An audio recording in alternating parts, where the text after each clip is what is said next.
Welcome back, all humanities, to Inanimate Condition. I'm your host, Miss Lydia, and this is Astonishing Melanie. Thank you. I'm the co-host today. Today, we are going to be doing a spoiler-free review of Junji Ito's Remina, so please stay tuned. So first of all, thank you to our viewer Ipsy, who sent us this hardcover copy of Remina. We love Junji Ito. We have a lot of his books, and Omar, the Uncanny Omar, got Lydia into reading Junji Ito, right? Mm-hmm. What was your first book? The first book was Dissolving Classroom. Oh, yeah. I remember that one. That was good. You're into scary stuff, right, Miss Lydia? Yeah, definitely. I watch a lot of horror movies. Like, I'm watching Stranger Things right now. Mm-hmm. Stranger Things Season 2 with Poppy. Mm-hmm. So we said, hey, this looks like a book that you would enjoy. So, Miss Lydia, what's the spoiler-free synopsis of the story? Our main character, Remina. At least I'm pretty sure that's how you pronounce it. There's a bunch of pronunciations, so sorry if we get it wrong. I did look it up that a lot of variations of the kanji, most of the time it had beauty as the translation, so beauty. Yeah. And does that go along with the main character? Yes, she's definitely really pretty. And her dad discovers a planet that has entered the solar system through a wormhole, so basically from another universe.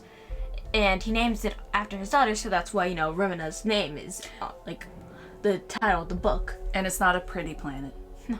Well, once it gets close, right? Yeah, it's not pretty at all. And, of course, she gets popular since this planet is named after her. Everybody starts, oh, wow, Remina, how pretty. She's so cool. There's, a fan club for her. She starts appearing on televisions, just getting really, really popular. But then the planet starts getting closer and closer to Earth. And it goes through other planets, too, like Saturn, Jupiter, all the other ones. And once it goes through them, it completely obliterates them.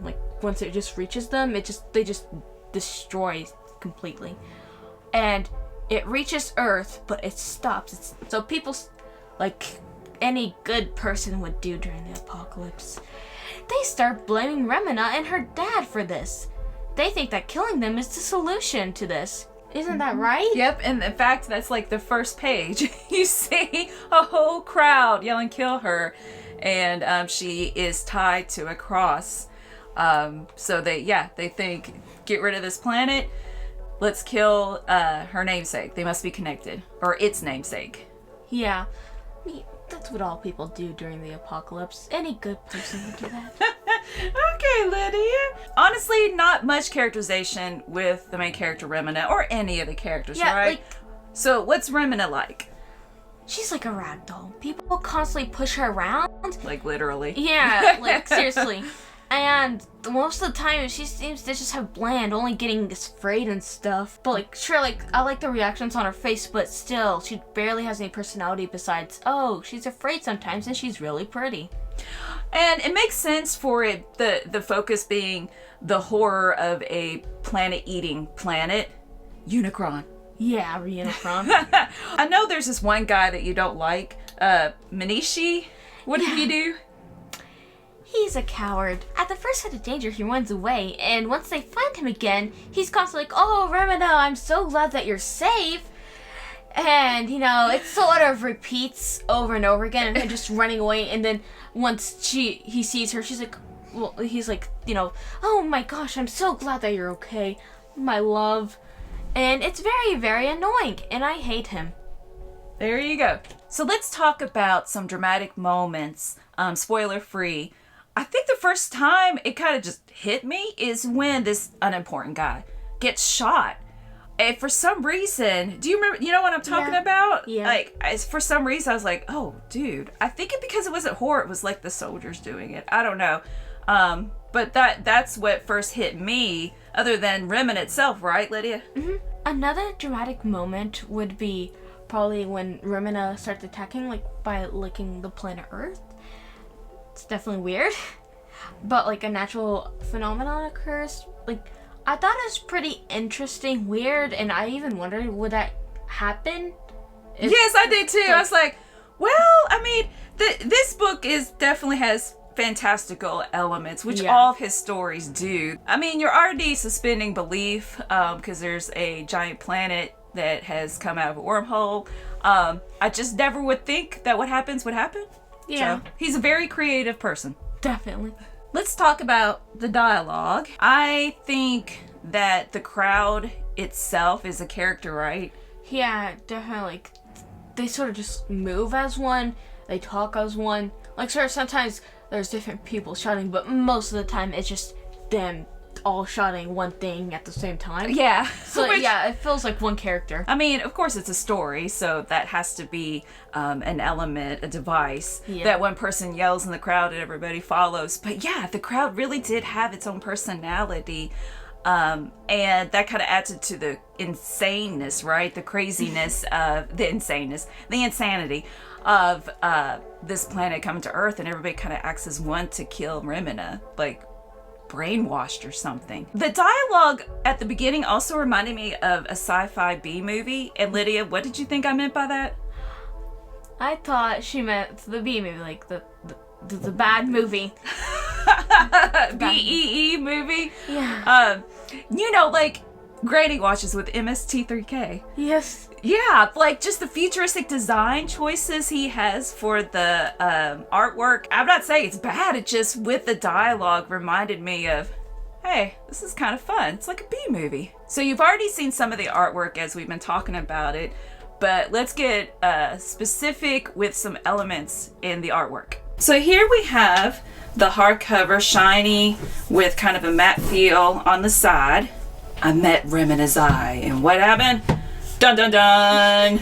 Yeah, so there's my favorite planet, Remina. Creepy! And Remina, the human, on a cross, with her dress torn. Kind of very doll-like, innocent, her choice of dress. Yeah, definitely. So here we have our lovely mob yelling to kill Remina because, you know, they're gonna kill Remina to stop Remina. And there's a huge eyeball looking down on them. And Miss Lydia, as we were going through the artwork, you noticed something. You noticed the connection. Yes. Me being, of course, very smart. Oh, goodness, and humble. Intellectual. I don't even know how to say that. I noticed how, like, there's a big emphasis on eyes, like, on the human characters, definitely. Like, you can see there's, like, sometimes, like, little hatchets under their eyes, sort of giving it detail. There's eyelashes, like, there's okay, here we big go. Emphasis. Yeah. Right here. Oh, this guy's eyes are bugging out. Yeah, there's a lot of bulging eyes. So I thought I saw a connection between Remina as having, like, this huge giant eye, and, you know... There we go. Yeah, there we go. So, of course, in Sandy being a theme, here's the scientist that first discovered it was a planet eating things, going crazy. Yeah, so... And Remina's dad's like, what is up? Now, I'm sure this is an artistic style choice of his. However, maybe in the comments below, you can say, does he focus on eyes this much as he does in his other works? So here's a scene with the crowd. Yee! Ah! Yay!